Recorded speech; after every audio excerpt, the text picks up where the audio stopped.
찬송가 289장으로 찬송하겠습니다. 289장 찬송입니다.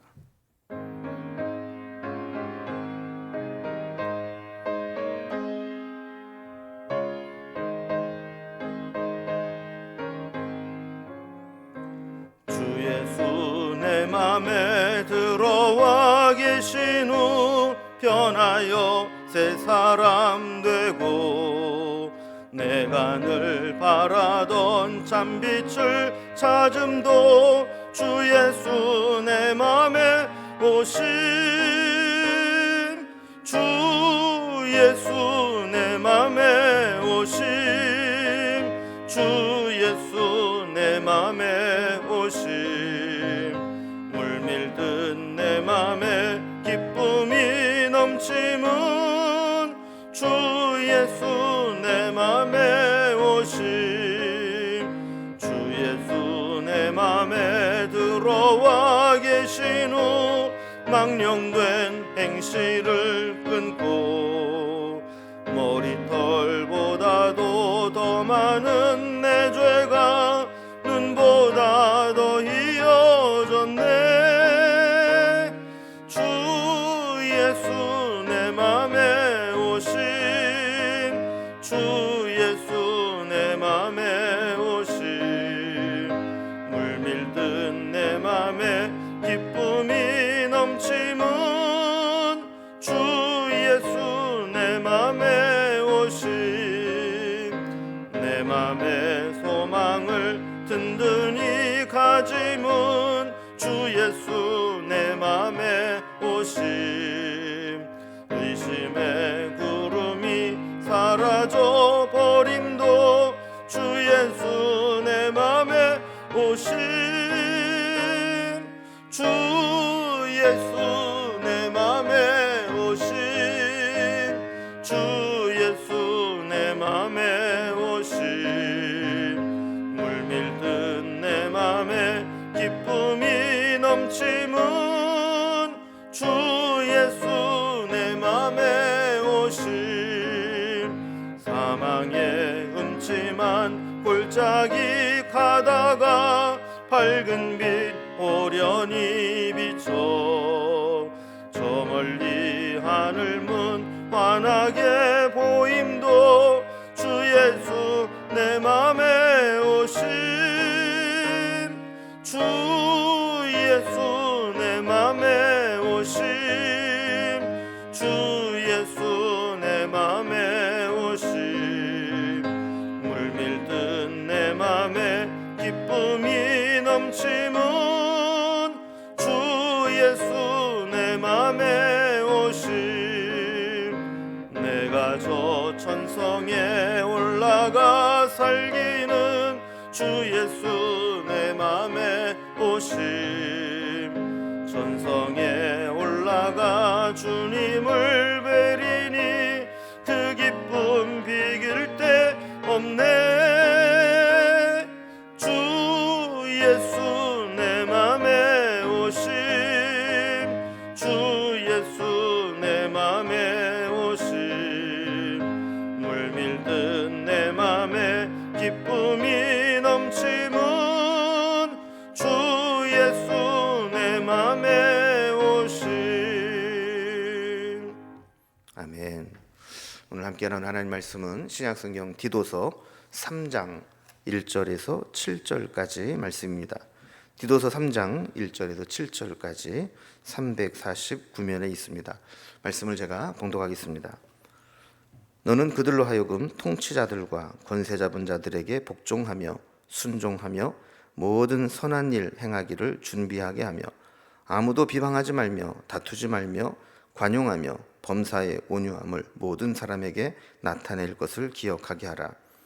우리도 전에는 어리석은 자요 순종하지 아니한 자요 속은 자요 여러 가지 정욕과 향락의 종노릇한 자요 악독과 투기를 일삼은 자요 가증스러운 자요 피차 미워한 자였으나 우리 구주 하나님의 자비와 사람 사랑하심을 나타내실 때에 우리를 구원하시되 우리가 행한 바 의로운 행위로 말미암지 아니하고 오직 그의 긍휼하심을 따라 중생의 씻음과 성령의 새롭게 하심을 하셨으니 우리 구주 예수 그리스도로 말미암아 우리에게 그 성령을 풍성히 부어 주사 우리로 그의 은혜를 힘입어 의롭다 하심을 얻어 영생의 소망을 따라 상속자가 되게 하려 하심이라. 아멘. 우리는 어제 말씀을 통해서 우리 믿음의 사람들이 어떤 삶을 살아야 되는지 각계각층의 이런 사람들을 대상으로 말씀하시는 것을 살펴보았습니다. 비록 그레데 사람들이 도덕적으로나 생활적으로 건전하지 못한 그런 풍토를 가지고 살아간다 할지라도 믿음의 사람들은 바른 교훈에 합당한 삶을 살아야 한다라는 겁니다. 오늘 본문에서도 계속해서 이어서 우리 믿는 자들은 이 국가 지도자들을 대해서 어떤 태도를 가지고 살아가야 되는가, 그리고 세상 사람들에 대해서도 어떤 자세를 가지고 살아가야 되는가를 말씀합니다. 그러면서 우리가 그렇게 다른 사람과 구별된 이 차별된 삶을 살아야 되는 근거로 우리는 그리스도를 만나기 이전의 과거의 모습과 그리스도를 만난 이후에 완전히 새 사람이 된 모습이 다르기 때문이라고 설명하죠. 우리를 구원하신 보혈의 능력과 성령의 능력은 우리를 완전히 다른 사람으로 만들어버리기 때문에 그런 다른 삶을 살아야 한다라는 것입니다. 이제 오늘 본문을 단락별로 좀 구분을 해보면 먼저 1절과 2절은 국가 지도자들을 대하는 태도, 그리고 다른 사람들을 대하는 태도에 대해서 교훈합니다. 그리고 두 번째로 우리가 그런 삶을 살아야 되는 이유는 구원받기 이전과 구원받은 이후가 분명히 달라야 되기 때문이라는 것이죠. 이제 먼저 첫 번째로 지도자나 다른 사람을 대하는 태도에 대해서 살펴보겠습니다. 사람은 본능적으로 자기를 위하고 자기를 높이고자 하는 속성을 가지고 있습니다. 또 다른 사람들에게 어떤 권위에 복종하거나 순종하는 것을 싫어하게 되죠. 그래서 내가 원하지 않는 것을 요구당하게 되면 반항하게 되고 못된 성품들이 튀어나오게 됩니다. 믿음의 사람도 마찬가지죠. 믿음의 사람은 여기에 또 하나의 문제를 안고 살아갑니다. 당시 그리스도인들은 로마의 압제를 받고 있었고 신앙의 자유에 제한을 받는 경우가 많았습니다. 특히 로마의 황제를 자기의 주인이라고 부르는 강요를 받게 되었던 것이죠. 그래서 주님이다, 로드라는 단어를 쓰게 될 때 가이사에게도 신적 권위를 부여해서 주님이라 이렇게 부르도록 했는데 다른 사람들은 문제가 없었습니다. 근데 유독 믿는 자만이 우리가 주인이라고 부를 수 있는 분은 오직 하나님, 예수 그리스도밖에 없다 하면서 로마의 황제를 주인으로 부르는 것을 거부했죠. 결국 이러한 것들이 박해로 이어지게 되었고 이 고난의 악순환에 빠지게 되었던 겁니다. 그래서 바울은 1절에서 이렇게 권면합니다. 너는 그들로 하여금 통치자들과 권세 잡은 자들에게 복종하며 순종하며 모든 선한 일 행하기를 준비하게 하며라고 말씀을 합니다. 믿음의 사람들에게 이 통치자들과 권세 잡은 자들에게 복종하고 순종하게 가르치라는 겁니다. 근데 우리는 이 말씀을 좀 오해해서 잘못 적용하기가 쉽습니다. 예를 들어서 자기가 좋아하는 진영이 정권을 잡으면 이 말씀을 인용하면서 봐라, 성경에도 통치자들과 권세 잡은 자들에게 복종하고 순종하라고 하지 않았느냐, 그러면서 정권이 조금 부족하고 잘못한 점이 있더라도 복종하고 순종해야 된다, 이렇게 적용을 합니다. 반대로 그러다가 자기가 좋아하지 않는 진영이 정권을 잡으면 이 말씀이 쏙 들어가 버립니다. 그래서 이 말씀은 없는 말씀 취급을 하고 연인 비판과 부정적인 이야기를 입에 달고 살아가게 되는 것이죠. 그렇다면 이 말씀은 무조건 국가 권력에 복종하고 순종하라는 것이냐? 그게 아니라는 겁니다. 이 말씀의 핵심은 우리의 우선순위가 믿음에 있다라는 것입니다. 불필요하게 대적하고 지도자에 대한 비판으로 인해서 복음과 또 신앙생활하는 데 장애가 되도록 해서는 안 된다라는 것입니다. 섣불리 로마의 권력과 통치에 반대해서 반발을 한다면 결국 제한적으로 허용되었던 신앙의 자유마저도 반대를 받고 탄압을 이어받게 되기 때문에 신앙생활하는 길이 막혀버릴 수 있다라는 것이죠. 이 또한 믿음의 사람들은 항상 긍정적인 자세를 가지고 살아야 됩니다. 하나님의 말씀 앞에도 이해가 되고 아멘으로 받아야 되는데 이게 안 되는 사람들은 늘 아니요 아니요 하면서 부정적인 자세가 타성해졌고 습관화되기 쉽다라는 겁니다. 그래서 그 다음에 보면 모든 선한 일 행하기에 준비하게 하라 그랬습니다. 이 말씀은 세상 권력과 타협하라는 이야기가 아니라 선한 일을 행하기 위해서 이 지도자와 불필요한 대립과 갈등의 자세를 갖지 말라 하는 것이죠. 우리에게 있어서 중요한 것은 어떤 우리의 신앙과 우리의 믿음을 어떻게 이어나가느냐 하는 것이 우선순위가 되어야 된다는 말씀입니다. 두 번째로는 이제 다른 사람들을 대하는 태도입니다. 2절에 보면 아무도 비방하지 말며 다투지 말며 관용하며 범사의 온유함을 모든 사람에게 나타낼 것을 기억하게 하라 그랬습니다. 이거는 마지막에 기억하게 하라라는 말이 중요합니다. 이 세상 사람들이 믿음의 사람들을 겪어보았더니 이 믿는 사람들을 보니까 전부 다 막 독하고 막 싸납고 찔러도 피 한 방울 안 날 사람들 같아. 이렇게 기억이 된다면 누가 예수를 믿겠느냐 하는 겁니다. 그래서 아무도 비방하지 말고 다투지 말고 관용하고 범사의 온유함으로 모든 사람에게 나타나서 세상 사람들이 볼 때 믿는 사람들에게 그런 이미지가 그런 기억으로 남도록 하라는 겁니다. 복음을 전함에 있어서 이 믿는 자들의 이미지, 믿는 자들의 접해본 사람들의 기억과 평가가 이렇게 중요하다라는 것이죠. 세상 사람들은 하나님이 싫어서 복음을 거부하는 것보다는 예수 믿는 사람들의 모습을 보면서 그게 꼴보기 싫어서 복음을 거부하는 사람들이 더 많기 때문에 그렇습니다.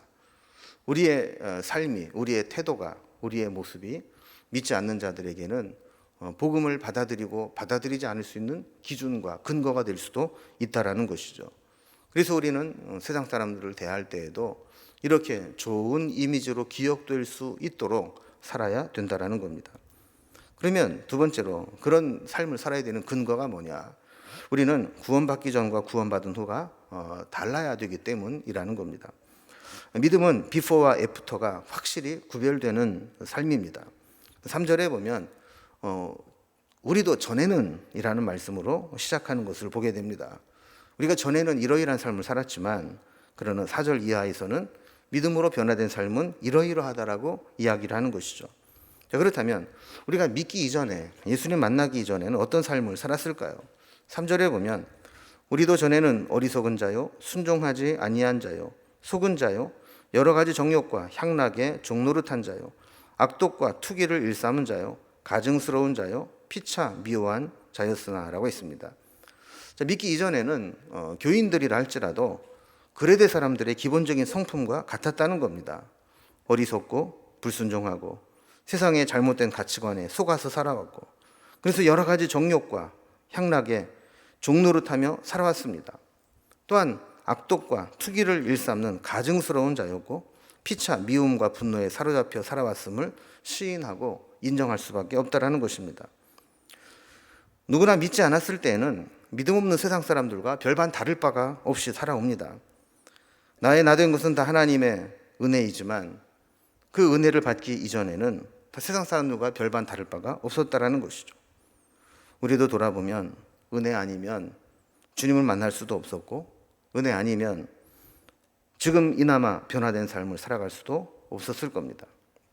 그러나 우리가 예수님을 만나고 믿음을 갖게 되었다면 이제는 세상 사람들과 다르게 살아야 한다는 겁니다. 왜냐하면 4절에 보면 우리에게는 우리 구주 하나님의 자비하심과 사람 사랑하심이 나타났기 때문입니다. 하나님의 자비하심과 우리를 사랑하심이 결국 우리를 변화시켰습니다. 이제 우리도 이 엄청난 하나님의 자비와 사랑을 입은 자로서 변화된 삶을 살아야 된다는 것이죠. 어떤 삶이 우리에게 요구되는 삶일까요? 5절에 보면 구체적으로 이야기합니다. 우리를 구원하시되 우리가 행한 바 의로운 행위로 말미암지 아니하고 오직 그의 긍휼하심을 따라 중생의 씻음과 성령의 새롭게 하심으로 하셨나니 그랬습니다.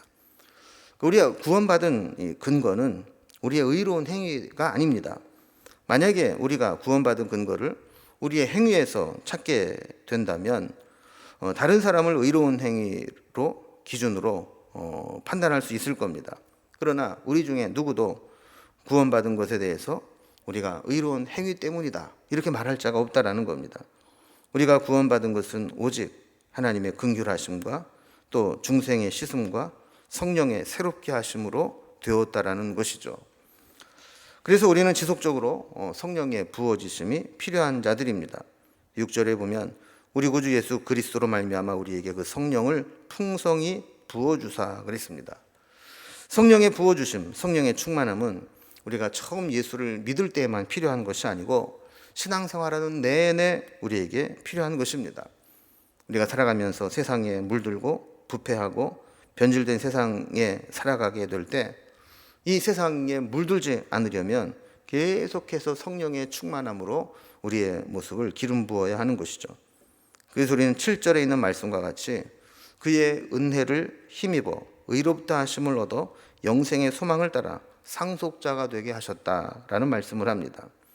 아무리 세상이 다 그렇게 흘러가도 세상의 대세가 다 그렇게 악하게 살아간다 할지라도 우리는 그 세상 풍조를 거스르고 하나님 말씀과 성령의 충만함 가운데 소망을 따라 하나님의 상속자가 되는 삶을 살아야 한다라는 겁니다. 이 상속자가 된다라고 하는 것은 하나님으로부터 엄청난 유산과 유업을 물려받게 된다라는 것이죠. 우리도 마찬가지입니다. 죄악이 득세하는 세상 풍조가 이끌고 가는 이 세상을 살아가면서도 우리는 이 세상에 속한 사람들이 아니다. 하늘에 속한 자가 되어서 성령의 이끄심을 받는 삶을 살아야 된다. 이렇게 결심하고 살아야 되는 겁니다. 비록 우리가 살아가는 현실이 고난이 있고 또 믿음 때문에 받지 않아도 될 박해를 받는다 할지라도 우리에게 소망이 있음은 영생의 소망을 따라 하나님의 상속자가 된다라는 사실을 기억하기 때문입니다. 그래서 우리는 이 세상을 살아갈 때에 늘 하나님의 은혜로 그리고 중생의 씻음과 성령의 새롭게 하심으로 구원받고 또 하나님 백성으로 살아갈 수 있음을 기억하면서 오늘도 하나님의 은혜와 또 성령의 새롭게 하심과 성령의 풍성히 부어주심 이 은혜를 소망하며 살아가야 될 것입니다. 기도하겠습니다. 하나님 아버지, 우리는 믿기 이전과 믿음 후의 모습이 다른 사람이 되어야 함을 말씀을 통해 다시금 확인했습니다. 그러나 우리의 모습을 돌아보면 종종 믿지 않는 자와 다를 바 없는 구별되지 않은 삶을 살아갈 때가 많습니다. 바라기는 우리가 구원됨의 근거를 늘 기억하게 하여 주셔서 나의 의로운 행위로 구원받은 것이 아니라 하나님의 긍휼히 여기심과 중생의 씻음과 성령의 새롭게 하심으로 우리가 구원받았다는 사실을 기억하며 이렇게 변화된 삶을 살아갈 수 있도록 인도해 주시옵소서. 그리고 그 삶을 변화된 삶을 살아갈 수 있도록 그 성령을 풍성히 부어주셔서 날마다 성령의 기름 부으심으로 성령의 충만함으로 살아갈 수 있도록 인도해 주옵소서. 오늘도 이 세상을 살아갈 때 저희들만 내보내지 마시고 성령님께서 동행해 주시고 은혜로 함께하여 주옵소서. 예수님의 이름으로 기도드리옵나이다. 아멘. 각자의 기도 제목들로 자유롭게 기도하시겠습니다.